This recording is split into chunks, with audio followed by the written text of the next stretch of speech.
오늘은 리더는 항상 좋은 사람이어야 한다? 리더는 항상 좋은 사람이어야만 합니까? 회사생활 가이드 7번째 시간입니다. 리더는 어떤 사람인가?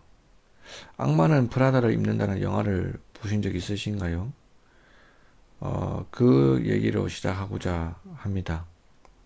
조직 전체를 이끄는 리더는 회사 전체의 리더인 사장, 한 사업부를 책임지는 사업부장, 한 팀을 책임지는 팀장 등이 있을 수 있습니다.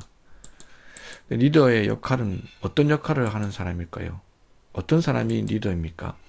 리더의 역할은 무엇일까요? 악마는 프라다를 입는다는 영화가 있습니다. 이 영화는 최고의 패션 잡지사의 악마 같은 편집장 미란다의 비서로 들어가게 된 사회초년생 앤디를 그린 영화입니다.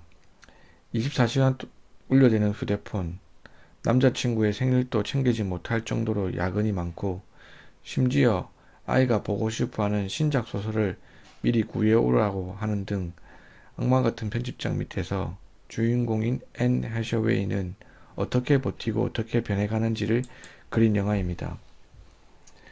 이 영화 중에 편집장인 미란다가 앤디에게 타 지역에서 하는 공연을 보러 가는 비행기 티켓을 구해오라고 지시하는데 앤디는 구해오지 못하는 장면이 나옵니다. 이때 편집장이 앤디를 꾸중하고 앤디가 나이젤이라는 그 밑에 편집장 바로 밑에서 일하는 남자 직원을 찾아가서 이야기하는 장면이 나옵니다. 그때 이런 얘기 하죠. 앤디가 그 남자 직원이 일하고 있는 사무실에 문 열고 들어갑니다. 들어가서 미란다는 날 싫어하는 것 같아요. 뭘 어떻게 할까요? 잘한 거는 무조건 당연한 거고요. 조금만 잘못하면 난리를 부립니다. 라고 이야기합니다. 그때 나이첼이 첫 마디가 이겁니다. 그럼 때쳐! 라고 합니다. 앤디가 묻죠. What? 예? 이렇게 하죠. 나이첼이 떠오르죠. 간둬버려. 간둬. 새 비서는 놀렸어. 오버만이 구할 수 있어. 그러니까 앤디가 그러죠. 제가 왜 간둬요?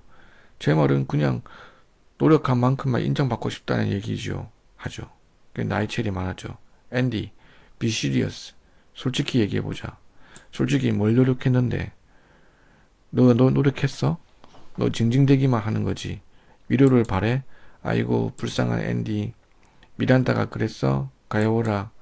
꿈깨. 66 사이즈. 그게 미란다 일이라고. 라고 이야기하죠. 우린 금세기 최고의 예술가들과 작업을 하고 있지. 이들은 예술보다 더 위대해. 우리 삶의 일부분을 창조하기 때문이지. 물론 너를 빼고. 우리가 만든 이 잡지 말이야. 넌 왜 이래라는 잡지. 그냥 잡지책이 아니야. 이건 저 로드 아일랜드 총구석에서 육형제의 막내로 태어난 어린 소년이 축구 대신 몰래 봉제를 배우며 일단 찬란한 희망의 등불이 될 수도 있어. 전설적인 디자이너들이 수없이 거쳐간 이곳을 위해 남들은 죽는 신용이라도 하는데 너는 나한테는 그저 스쳐 지나가는 살살이잖아. 그러면서 미란다가 예뻐해 주기를 바래? 이해도 해주고 칭찬도 해달라고? 꿈깨 이 아가씨야. 라고 이야기하죠. 이 영화를 보면은 정확하게 현실을 이야기하고 있습니다. 학교를 다닐 때는 학교에서 혼자 공부 잘한다고 수학 문제 잘 푼다고 선생님에게 칭찬을 받고 다녔겠죠.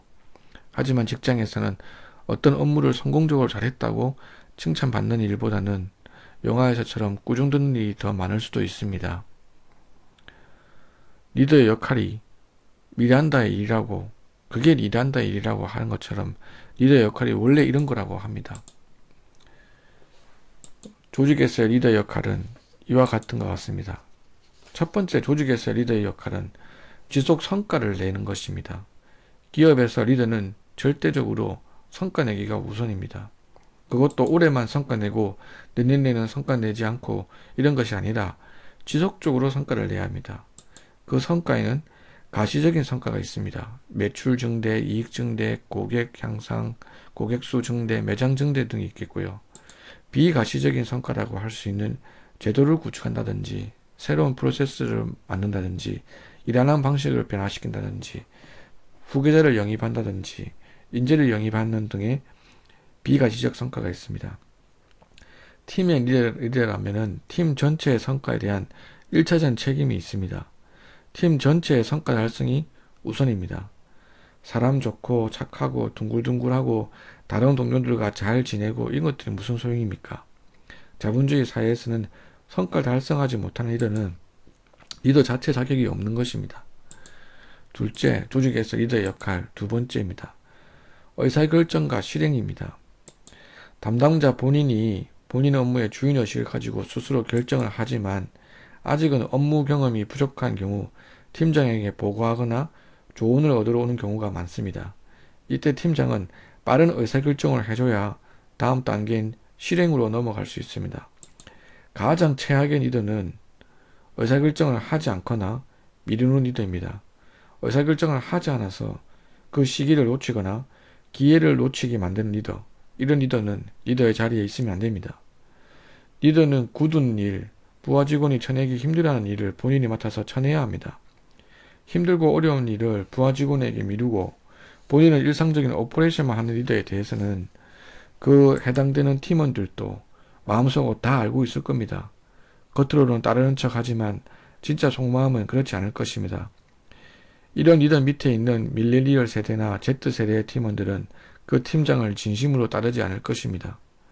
조직에서 이런 사람은 한 번씩 눈에 보인다고 해도 밀레니얼 세대나 Z세대들은 티를 내지 않을 겁니다. 의사결정을 했으면 실행 담당자가 잘 실행되고 있는지 확인하면서 문제점이 생기면 먼저 찾아가서 물어보고 도와줘야 합니다. 세 번째, 조직에서 리더의 역할.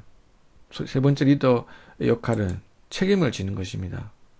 책임질 줄 알아야 한다고 해서 목표 달성을 하지 못한 것에 대해서 책임지고 사표 쓰고 나가라는 이야기 아닙니다.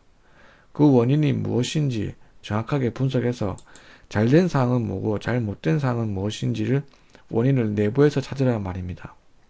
그 원인을 날씨 탓이나 경쟁 회사나 환경 탓, 고객 탓을 하지 말고 내부에서 원인을 찾아서 다음에는 이런 결과를 갖고 오지 않고 더 성공적인 결과를 갖고 올 수 있도록 하라는 얘기입니다.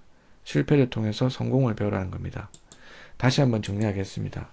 조직에서의 리더 역할은 아까 악마는 프라다를 입는다에 미란다와 같이 첫 번째, 지속 성과를 창출을 할 줄 알아야 됩니다. 두 번째는 의사결정과 빠른 실행력입니다. 세 번째는 그 결과에 대해서 리뷰를 하고 책임질 줄 알아야 됩니다. 그리고 지금 우리 세대, 밀레니얼 세대와 Z세대에게 부탁드리고 싶은 것은 리더가 칭찬하지 않는다고 너무 빈잔하지 마십시오. 원래 그런 자리이고 원래 그런 역할을 하는 것입니다. 오늘은 리더가 어떤 역할을 하는 사람인지를 알아봤습니다. 다음에 또 뵙도록 하겠습니다. 감사합니다.